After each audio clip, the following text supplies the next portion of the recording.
মুহাম্মদুর রাসূল সাল্লাল্লাহু আলাইহি ওয়াসাল্লাম তার জীবদ্দশায় যেদিন থেকে সালাত ফরজ হয়েছে, যেদিন থেকে বিতির শুরু করেছেন, কিয়ামুল লাইল শুরু করেছেন, রাসূল কখনো এশা পড়ে সালাতুল বিতির পড়ে নাই।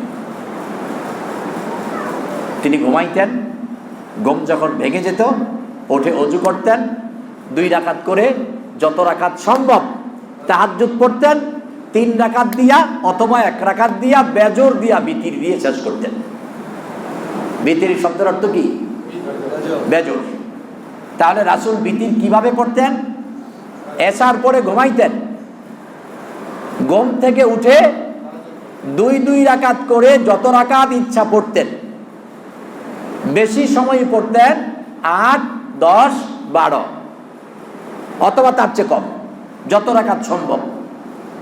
ওই 2 রাকাত পড়ে যখন মনে করতেন যে আমি আমার নামাজকে, এই রাতের নামাজ কিয়ামুল লাইল, আমার তাহাজ্জুদকে শেষ করে দেব, আর পড়ব না, তখন বেজর দিয়ে নামাজ শেষ করতেন। ওটাই হচ্ছে বিতির। কোরআনের গান দিয়ে হাদিসের আলোকে সত্য পথে যেন থাকি অবিচল, তোমার ছায়া তলে করগো কবুল প্রভু, তোমারে অধম বান্দাকে। 25 বছরের ছেলে আর 25 মাসের ছেলে, দুইটার আদর কি একরকম? দুইটার শাসন কি একরকম? 25 বছরেরটার শাসন আর 25 মাসেরটার শাসন নাই বললেই চলে। আছে ও দাম করে বাবার গালে সটকানা মারে, বাবা মুস্কি হাসি দেয়, আরেকটা বার। অবস্থাটা এমন হয় না? না ওরও একটা মারে। আর 25 বছরের ছেলে যদি একটা মারে, আপনি তো ওরে মারে মা, আপনি তো মারবেন, আপনার আত্মীয় স্বজন নিয়েও মারবেন।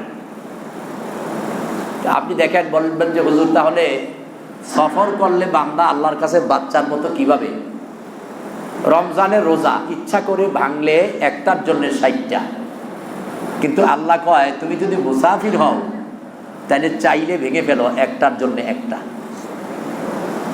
মুসাফির হলে সুস্থ, তুমি কি সুস্থ থাকতে পারতেছ, কিন্তু তুমি মুসাফির সফরে আছো, চাইলে তোমার রোজা ভেঙে ফেলো, খাও দাও, অসুবিধা নাই, পরে একটা রাখলেই হবে।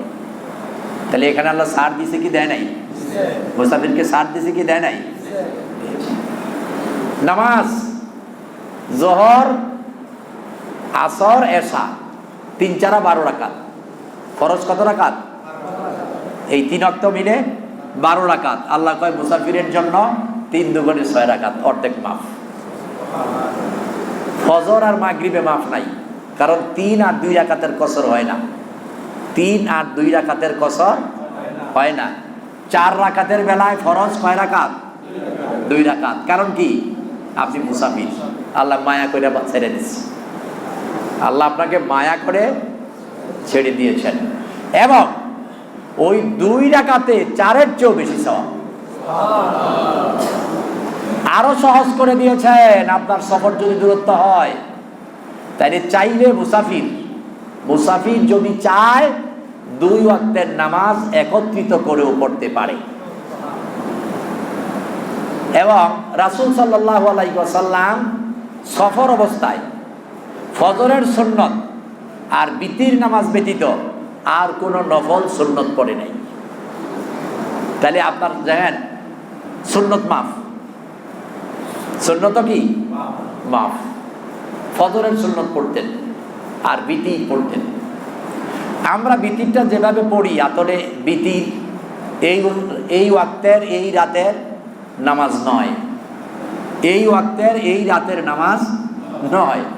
আমরা তো বিতির পড়ি, এটা এশার ওয়াক্ত, আমরা মনে করি এশার নামাজ 15 রাকাত। এই জন্য আমাদেরকে ছোটকালে শিখাইছেও, আপনারাও অনেকে শিখছেন এশার নামাজ 15 রাকাত। 4 রাকাত সুন্নত, 4 রাকাত ফরজ, কত হলো? 8, 2 রাকাত সুন্নত 10, 3 রাকাত বিতির 13, পরে 2 রাকাত নফল 15। এমনটা শিখছেন না? এমনটা শিখছেন। কিন্তু বিতির এটা এশার সাথে সম্পৃক্ত কোনো নামাজ নয়। মুহাম্মদুর রাসূল সাল্লাল্লাহু আলাইহি ওয়াসাল্লাম। আমি আপনাকে বলি না যে আপনি এই সময় পড়েন না, কিন্তু রাসূলুল্লাহর পদ্ধতিটা বলছি।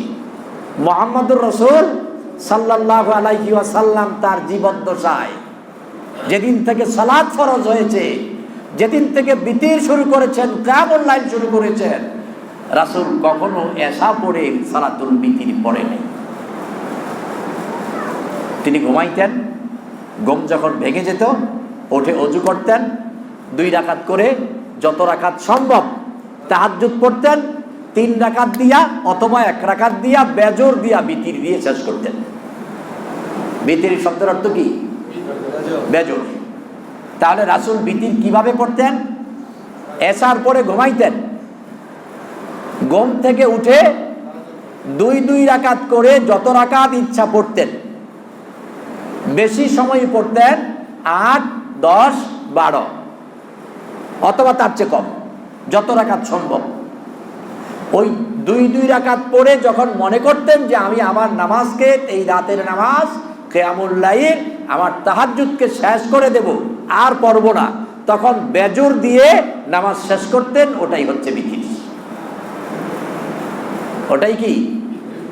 বিতির। আর এখন বিতির হয়ে গেছে আমাদের এশার নামাজ। বিতির হয়ে গেছে কি? এর মানে আমি সিদ্ধান্ত নিয়েছি রাতে আর নামাজ পড়ব না। এর মানে হলো আমি সিদ্ধান্ত নিয়েছি এই রাতে ফজরের নামাজের আগে আর নামাজ পড়ব না।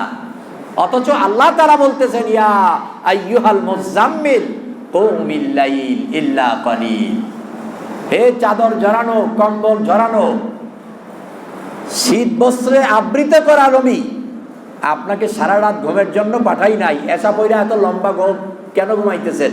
ওঠেন, মধ্যরাত তার চেয়ে কম বেশি দাঁড়াইয়া দাঁড়াইয়া তাহাজ্জুদ নামাজ পড়েন। আর আপনি আমি কি সিদ্ধান্ত নিয়েছি? এশার পরে ফজরের আগে আর কোনো নামাজ, এজন্য বিতির পড়ে গিয়ে ঘুমাই পড়ছি। আমি কিন্তু আপনাকে বলি নাই যে এটা কেন করতেছেন, কিন্তু রাসূল কোনটা করলেন এইটা বললাম। আপনি কোনটা করবেন আপনার ইচ্ছা। আপনার জোর করে আমি কিছু করানো সম্ভব?